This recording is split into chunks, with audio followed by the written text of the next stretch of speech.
हाँ, praise the lord dear family. आज हम प्रभु यीशु के वचन पर मनन करेंगे कि इस दुनिया के हर एक जवान का जीवन परमेश्वर की दृष्टि में कितना महत्वपूर्ण है और प्रभु यीशु जवानों से क्या कहते हैं। प्रभु यीशु का वचन जवानों के लिए कैसा जीवन, कैसे विचार और कैसी बातें प्रकट करता है। आप मेरे साथ पढ़ें।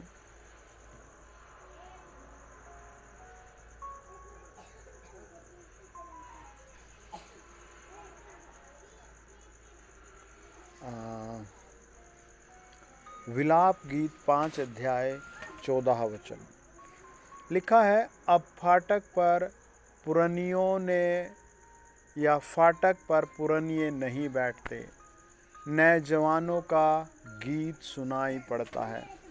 विलाप गीत स्पेशल बात करता है कि जवान लोग अब प्रभु की आराधना नहीं करते। आज जवान बहुत बिजी हो गए हैं। आज जवानों के पास परमेश्वर के लिए टाइम नहीं है। प्रेरितों के काम कहता है 2 अध्याय 17 वचन, तुम्हारे जवान दर्शन देखेंगे। ये परमेश्वर की विशेष योजना है जवान बच्चों के लिए, जवान बेटियों के लिए। प्रेरितों के काम 2 अध्याय 17 वचन कहता है कि जवान क्या करें? प्रभु का दर्शन देखें। आप जवान हैं, आप क्या देख रहे हैं? आप जवान हैं, आप कहाँ अपना समय बिता रहे हैं? आपकी जवानी कहाँ बीत रही है? आपकी जवानी में क्या चल रहा है?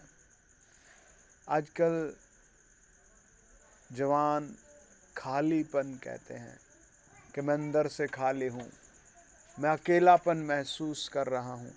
लेकिन प्रभु यीशु का वचन कहता है, प्रेरितों के काम 2 अध्याय 17 वचन, हे जवान तू दर्शन देख, प्रभु का दर्शन देख, फ्यूचर का दर्शन देख, एक बेस्ट बिजनेस का दर्शन देख, अपनी फैमिली की प्रोग्रेस का दर्शन देख, प्रभु यीशु की सेवा का दर्शन देख। बताया जाता है संवैधानिक तरीके से जब बच्चे 18 साल या 21 साल क्रॉस करते हैं तो उन्हें लाइसेंस मिल जाता है। और कुछ देशों में तो बताते हैं कि शराब पीने का भी लाइसेंस मिल जाता है। उन सबको प्रभु वन डे, एक दिन पकड़ेगा और उनसे कहेगा, जवान तेरा समय कहाँ था?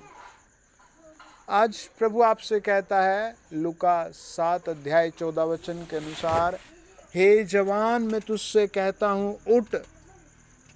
आप गरीबी में पड़े हैं, बीमारी में पड़े हैं, किसी पाप में पड़े हैं, प्रभु आपसे यही कहता है, हे जवान उठ। वो आपको उठाना चाहता है, ऊंचा करना चाहता है। ये प्रभु के वचन में लिखा है। लूका 7 अध्याय 14 वचन कहता है, वो जवान मर चुका था, उसकी माँ रो रही थी, कोई आशा नहीं थी, कोई उम्मीद नहीं थी, सब कुछ खत्म हो चुका था। लेकिन जब प्रभु यीशु मसीह उससे मिला तो प्रभु ने उससे कहा, हे जवान उठ। प्रभु आपको भी उठाना चाहता है। आज मोस्ट इम्पोर्टेंट है कि जवान बच्चे होली पवित्रता में रहे, होलीनेस में रहे, तब जाकर नेक्स्ट जनरेशन बेस्ट हो सकती है, आपकी फैमिली बेस्ट हो सकती है। जकरिया 11 अध्याय 3 वचन कहता है, जवान सिंह का गर्जना सुनाई देता है। जब एक जवान प्रार्थना करता है, जब एक जवान प्रभु के सामने घुटने टेकता है, जब एक जवान कहता है Lord Jesus mercy upon us, वो कहता है मुझे सुनाई देता है। वो कहता है मैं तुझे कुछ बनाना चाहता हूँ। कई बार जवान बच्चों को जब काम बताया जाता है, विजिटिंग का, सिंगिंग का, परमेश्वर के घर का काम बताया जाता है, तो वो लेट आते हैं, वो पकड़ते ही नहीं उस काम को। दानियल की पुस्तक कहती है,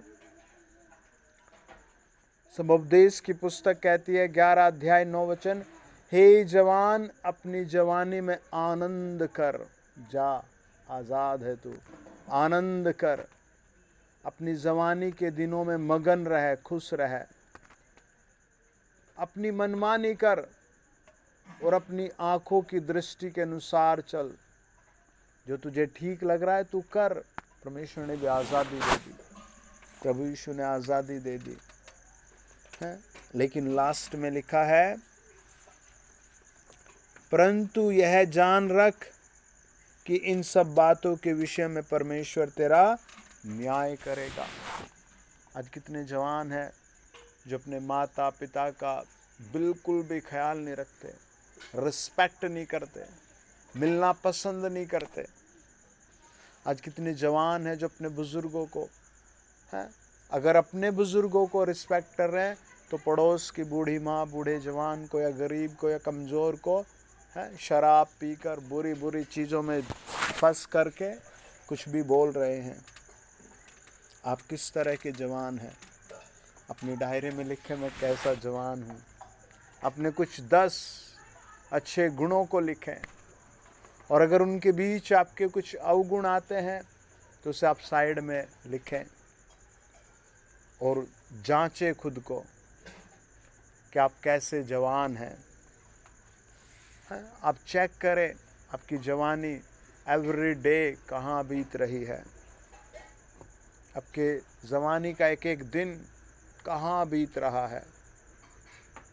आमोस की पुस्तक कहती है 2 अध्याय 11 वचन, मैंने तुम्हारे पितरों मैंने तुम्हारे बाप दादाओं, तुम्हारे पुत्रों यानी तुम्हारे सन बेटों से नबी होने के लिए और तुम्हारे कुछ जवानों में से नाज़ीर होने के लिए ठहराया है। परमेश्वर की वाणी है, परमेश्वर का प्रोमिसेस है कि मैंने जवानों को नबी होने के लिए बुलाया है, नाज़ीर होने के लिए बुलाया है। दानियल 1 अध्याय कहता है 17 वचन, परमेश्वर ने उन चारों जवानों को सब शास्त्रों और सब प्रकार की विधियों में बुद्धिमानी और प्रवीणता दी, और दानियल सब प्रकार के दर्शन और सौपन के अर्थ का ज्ञानी हो गया। ये जवान, अगर आप दानियल 1 अध्याय से शुरू करें और 12 अध्याय तक पढ़ें, इसके साथ दूसरा इतिहास पढ़ें, और इसके साथ आप ज़करिया की पुस्तक पढ़ें, यिर्मयाह की पुस्तक पढ़ें, तो आपको पता लगता है दानियल और उसकी सारी टीम, सारी फैमिली मेंबर, उसके देश के लोग राजा नबूकदनेस्सर की कैद में थे, और उस कैद में ये लोग रो रहे थे, दुखी थे, गुलाम थे, कोई आशा नहीं थी छुटकारे की, 70 साल के लिए कैदी थे। लेकिन इन बच्चों के पास एक भरोसा था, परमेश्वर से प्रार्थना करने की जिज्ञासा थी, परमेश्वर के सामने उसके वचन को लेकर बैठने की बड़ी इच्छा थी। जब हम दानियल 9 अध्याय 1 से लेकर 15 वचन पढ़ते हैं तो दानियल कहता है, मैंने शास्त्र को पढ़कर जान लिया, यिर्मयाह की पुस्तक को पढ़कर जान लिया है। जब आप उत्पत्ति 1 से शुरू करते हैं, परमेश्वर कई बड़े वादे करता है। जब आप निर्गमन तक जाते हैं तो प्रभु कई बड़े छुटकारे करता है। जब आप लेवी व्यवस्था तक जाते हैं तो प्रभु आपका निर्माण करना शुरू कर देता है, और प्रकाशित वाक्य तक आपको स्ट्रॉन्ग एंड स्थिर बनाने की सामर्थ्य देता है। लेकिन जवान क्या कर रहे हैं? पूछता है, वेयर आर यू गोइंग, तू कहाँ जा रहा है या तुम कहाँ जा रहे हो? आज जवान से पूछो आप कहाँ जा रहे हो, तो ऐसा जवाब देगा कि उसकी फैमिली के मेंबर भी सुन कर क्या करेंगे, दांतों तले उंगली चबाएंगे हैं या दबा लेंगे। आप किस तरह के जवान हैं? आपकी जवानी कहाँ जा रही है? कुछ लोग कहते हैं मेरा एटीट्यूड हो गया है, ये मेरा स्टाइल है। कुछ लोग कहते हैं कि ये मेरा तरीका है। कुछ लोग तो अन्य अन्य भाषाओं से खुद को संतुष्ट करते हैं। ये सब ठीक नहीं है, ये परमेश्वर के लेखे में बिल्कुल भी सही नहीं है। बाइबल कहती है, जब हम पहला यूहन्ना 2 अध्याय और उसका 14 वचन पढ़ते हैं, 13 और 14 वचन पढ़ते, लिखा है, हे पिताओं, मैंने तुम्हें इसलिए लिखा है कि जो आदि से है तुम उसे जान गए हो। हे जवानों, मैंने तुम्हें इसलिए लिखा है कि तुम बलवंत हो। परमेश्वर क्या चाहता है? जवानों को बलवंत करना, है ना। आज कितने यूथ बेरोजगार हैं, कितने यूथ जवान नशे में है, आज कितने यूथ तबाह हैं। परमेश्वर आपकी फिक्र करता है। अगर आप मुझे फर्स्ट टाइम सुन रहे हैं तो अपना दिल प्रभु को दे दें, अपना समय प्रभु को दे दें। परमेश्वर आपके सर पर मुकुट रखेगा, परमेश्वर आपको उपयोगी पात्र करेगा। मैंने अपनी सेवा में ऐसे बहुत से लोगों को देखा है जिन्होंने अपना समय प्रभु को दिया, अपना पैसा प्रभु को दिया, अपना घर प्रभु को दिया। एक भाई थे, बहुत इम्पोर्टेंट पर्सन, उनके पिता जब वो 4 साल के थे गुजर गए। उनकी माँ घर का खर्च चलाने के लिए उन्हें मजबूरी में छोड़ करके हमेशा दूसरों के यहाँ बर्तन साफ करने जाया करती थी। और वो 4 साल के, 5 साल के, 6 साल के, 7 साल के हो गए, 8 साल के हो गए, 9 साल के हो गए, बहुत टूटे हुए थे। और जब वो 15 साल के हुए तो अंदर से बहुत निराश थे। बहुत सारे सवाल उनके अंदर थे। मेरा पिता दुनिया से क्यों चला गया? हम इतने गरीब क्यों हैं? मेरी ज़िंदगी में कोई शांति और प्रेम क्यों नहीं है? मेरी माँ दूसरों के यहाँ बर्तन क्यों मांजती है? वैसे न जाने कितने बोझ को या सवालों को या दुख को लिए हुए जी रहा था। एक दिन वो ऐसे ही एक प्रार्थना सभा हो रही थी, वहाँ बैठ गया। प्रचारक बता रहा था यूहन्ना 3 अध्याय और 16 वचन। उसने कहा, परमेश्वर ने जगत से ऐसा प्यार किया कि उसने अपना एक लौता पुत्र दे दिया ताकि जो कोई इस पर विश्वास करे वो अनंत जीवन पाए।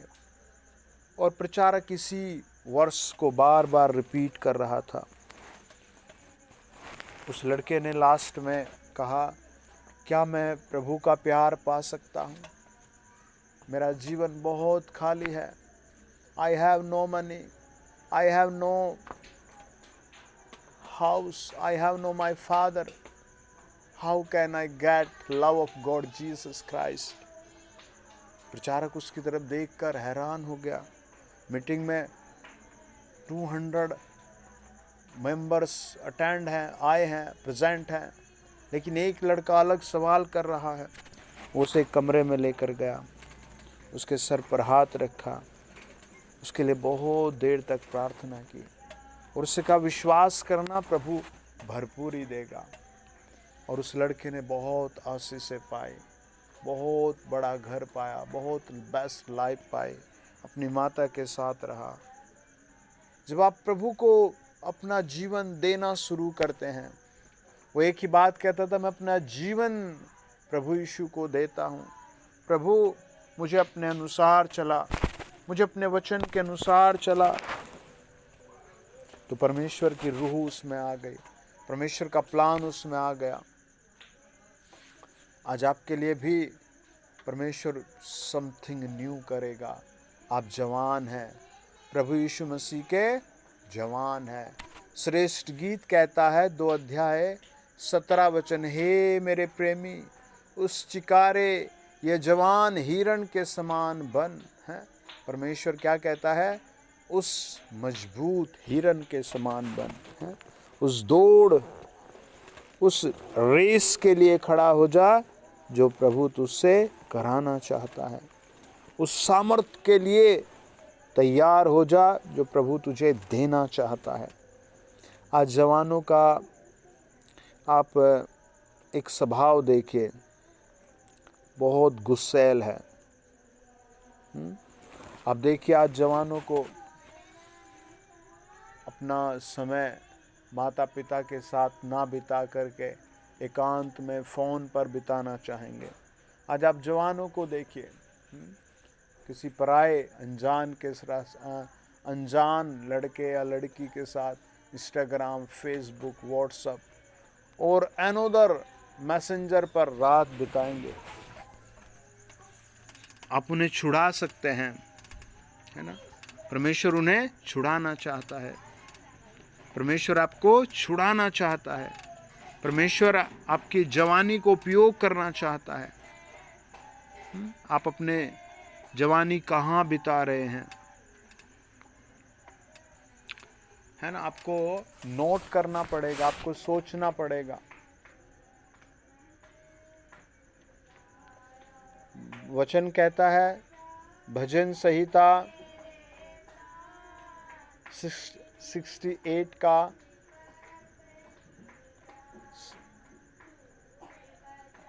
'हालेलुया' वचन बताता है, भजन संहिता 78 उसका 63, उसके जवान आग से भस्म हुए हैं। और भजन 110 का 3 कहता है, तेरे जवान लोग पवित्रता से शोभमान होकर, है ना? वो कैसे भस्म हो रहे हैं?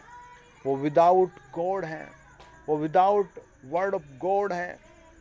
लेकिन जब आप भजन संहिता 110 उसका 3 पढ़ते हैं, तेरी प्रजा के लोग तेरे पराक्रम के दिन स्वयं की इच्छा से बलि बनते हैं। तेरे जवान लोग पवित्रता से शोभमान और भोर के गर्भ से जन्मी हुई ओस के समान तेरे पास हैं।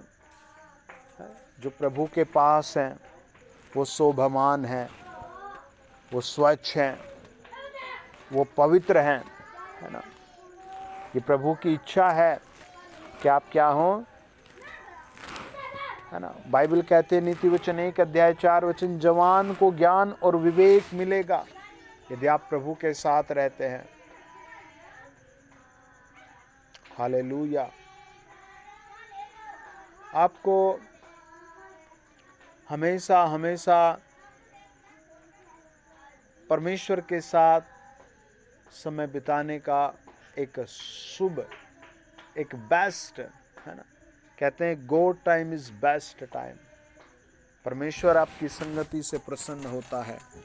आमीन। Hallelujah, hallelujah. प्रभु आपको ब्लेस करे। आमीन। God bless you dear family.